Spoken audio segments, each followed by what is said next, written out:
വിജയകസാര ട്രോഫിയിൽ പുതുച്ചേരിക്കെതിരെ തകർപ്പൻ വിജയം നേടി കേരളം. 8 വിക്കറ്റിന്റെ വിജയം നേടിയ കേരളം ടൂർണമെന്റിൽ ഇത് 4ാം വിജയമാണ് സ്വന്തമാക്കിയത്.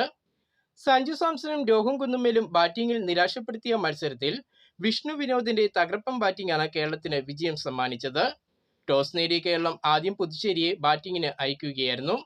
കേരളത്തിന്റെ ബൗളർമാർ മികച്ച രീതിയിൽ പന്തെറിഞ്ഞതോടെ പുതുച്ചേരിയുടെ ബാറ്റിംഗ് നിര 47ാം ഓവറിന്റെ 4ാം പന്തിൽ ഓൾ ഔട്ടായി. 4 വിക്കറ്റുമായി MT നിതീഷും 2 വിക്കറ്റ് വീതം നേടിയ ഏതൻ ആപ്പിൾ ടോമും അങ്കിഷ് ശർമ്മയും ഓരോ വിക്കറ്റ് വീതം നേടിയ ബിജു നാരായണനും ബാബ അപരിജിത്തും ബൗളിംഗിൽ തിളങ്ങിയതോടെ പുതുച്ചേരിയുടെ സ്കോർ 247 റൺസിൽ ഒതുക്കാൻ കേരളത്തിന് കഴിഞ്ഞു. മറുപടി ബാറ്റിംഗിന്റെ തുടക്കത്തിൽ കേരളം ഒന്ന് പതറി. കഴിഞ്ഞ മത്സരത്തെ കേരളത്തിനായി സെഞ്ചുറി നേടിയ ക്യാപ്റ്റൻ രോഹൻ കുന്നുമ്മേലും സഞ്ജു സാംസണും ബാറ്റിംഗിൽ നിരാശപ്പെടുത്തി. സഞ്ജു 14 പന്തിൽ 11 റൺസ് നേടി പുറത്തായപ്പോൾ രോഹൻ 8 പന്തിൽ 8 റൺസാണ് നേടിയത്. സഞ്ജുവിന്റെയും രോഹന്റെയും വിക്കറ്റ് നഷ്ടപ്പെട്ട കേരളം 2 വിക്കറ്റിന് 30 റൺസ് എന്ന നിലയിലായിരുന്നു. 3ാം വിക്കറ്റിൽ പിന്നെ കണ്ടത് വിഷ്ണു വിനോദിന്റെ തകർപ്പൻ ബാറ്റിംഗും ബാബ അപരിജിത്തിന്റെ മികച്ച പിന്തുണയുമായിരുന്നു.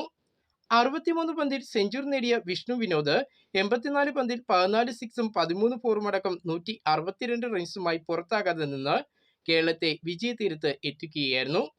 വിഷ്ണുവിന് മികച്ച പിന്തുണയുമായി മികച്ച ഫോമിലുള്ള ബാബ അപരിജിത്ത് 69 പന്തിൽ 4 ഫോറും 2 സിക്സും അടക്കം 63 റൺസുമായി പുറത്താകാതെ നിന്നു. 29ാം ഓവറിൽ തന്നെ കേരളം 2 വിക്കറ്റ് നഷ്ടത്തിൽ വിജയ റൺ മറികടന്നു. 16 പോയിന്റോടെ കേരളം പോയിന്റ് ടേബിളിൽ 2ാം സ്ഥാനത്ത് എത്തി.